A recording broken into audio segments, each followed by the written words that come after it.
জীবনের একঘেয়েমি দেখে মাঝে মাঝে হারিয়ে যেতে মন চায়। সবকিছু হারিয়ে গেলেই আবার এক নতুন সম্ভাবনার সৃষ্টি হয়।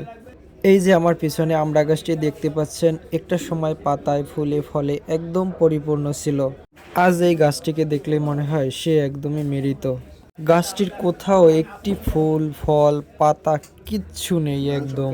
এই যে বসন্তের আগমন ঘটলো, কয়েকদিন পরে এই গাছ থেকে নতুন পাতা ফুল ফল অঙ্কুরিত হয়ে একদম পরিপূর্ণ হয়ে যাবে। আমাদের মানুষের জীবন থেকেও কিছু হারিয়ে গেলে আমাদের হতাশ হওয়ার কোনো কারণ নেই। সৃষ্টিকর্তা সবকিছু কেড়ে নেওয়ার জন্যই আমাদের নতুন এক সম্ভাবনার সৃষ্টি করবে বলে আমাদের সবসময় সৃষ্টিকর্তার উপর বিশ্বাস রাখা উচিত। সৃষ্টিকর্তার এই অপরূপ প্রকৃতি দেখে আমাদের সকলের শিক্ষা নেওয়া উচিত। কোনো কিছু হারিয়ে গেলে আমাদের হতাশাগ্রস্ত কখনোই হলে চলবে না। ধৈর্য না হারিয়ে আমাদেরও টিকে থাকতে হবে এরকম গাছের মতো। তাহলে আমাদের জীবনেও এরকম এক অপরূপ বসন্ত চলে আসবে।